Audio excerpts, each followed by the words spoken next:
अस्सलाम वालेकुम student, welcome to law study with lawyer. आज के लेक्चर में हम बात करेंगे कानून शहादत ऑर्डिनेंस यानी QSO 1984 की हिस्ट्री के बारे में कि इसको इंट्रोड्यूस किसने करवाया, ये कब बना, कैसे बना और किस लिए बना, इसके बनाने के पीछे के मकासद क्या थे और इसकी अमेंडमेंट कब की गई और ये इस्लाम यानी कि कुरान और सुन्नत के मुताबिक इसको कब अप्लाई किया गया, वो सारा कुछ जो है आज हम इस लेक्चर में डिस्कस करेंगे। तो हम आगे चल के देखते हैं कि हिस्ट्री में सबसे पहले इसका बैकग्राउंड देखेंगे। ठीक है, इसका बैकग्राउंड क्या है। 1872 में अंग्रेज़ हुकूमत ने एक कानून बनाया था जिसे कहा जाता था इंडियन एक्ट 1872। ये लॉ जो है पूरे बरसगीर में एविडेंस और गवाही के असूल पर अमल करने के लिए इस्तेमाल होता था।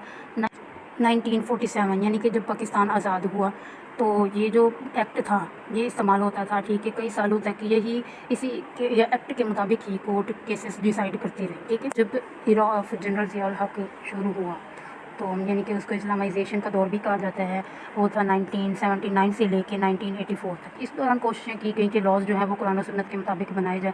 आखिरकार 1984 में 8 अक्टूबर में नया कानून मुतारफ़ करवाया गया जिसका नाम रखा गया कानून शहादत ऑर्डिनेंस, और इसको शॉर्ट वर्डिंग में कहते हैं कि QSO ऑर्डर 1984। कानून शहादत ऑर्डिनेंस ने इंडियन एविडेंस एक्ट 1870 को रिप्लेस कर दिया। ठीक है, इसका जो स्ट्रक्चर था वो सेम एज़ ओल्ड लॉज के था, जैसे कि इंडियन एविडेंस एक्ट था उसके हिसाब से ही रखा गया, लेकिन कुछ चेंजेस किए गए जो इस्लामिक रूल्स थे, मतलब उनके हिसाब से, इस्लाम के हिसाब से जो हमारा कुरान सुन्नत कहता है उस हिसाब से पेरेंट को थोड़ा चेंज किया। चेंजेस थे वो कौन कौन से थे, वो थे शहादत यानी कि विटनेसेस रूल्स जो थे, और तज़किया और शहूद यानी गवाहों की जो जांच पड़ताल होती है वो कैसे होगी, किस तरह से होगी, हदूद किसास और दियत के जो है मतलब इस्लाम में बताया गया है वो उसी को फिर देखा गया, उसी हिसाब से बनाया गया ये लॉ। देखते हैं कि ऑर्डर 10 का मतलब क्या है। असल में तो हम देखते हैं कि अदालत का मुकदमे की जो फर्स्ट हियरिंग है ये ही जो पार्टीज़ को बुलाकर डायरेक्ट सवाल जवाब करना है। कोर्ट जो है वो मुकदमा शुरू करने से पहले सवाल करते हैं प्लेंटिफ और डिफेंडेंट से। मुकदमा ये होता है कि रूल्स मतलब रियल इशू जो हैं इसका मकसद ये होता है कि रियल इशूज़ जो है वो सामने आ जाए। कोई पार्टी अगर किसी फैक्ट को मान ले यानी कि दूसरे को उस फैक्ट के लिए एविडेंस देने की ज़रूरत नहीं होती। इसका ऑब्जेक्टिव क्या है कि फ़ैक्ट और इशूज़ जो है वो वाज़े हो जाते हैं, जो चीज़ें मानी जाएँ उन पर बहस नहीं होती जब एविडेंस नहीं दिए जाते।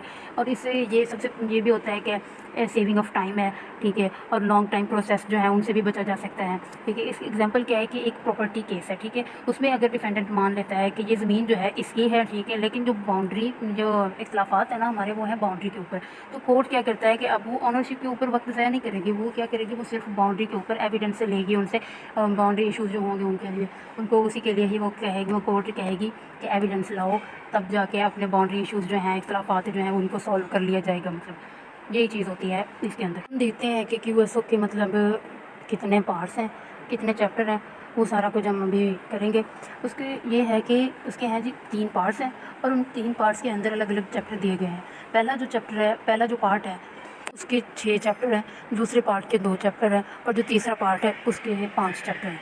तो इनके सब के अंदर अलग अलग जो इनके पार्ट्स बनाए गए हैं उनमें डिफ़ाइन किया जाता है, सारा कुछ बताया जाता है कि आखिर कानून है क्या।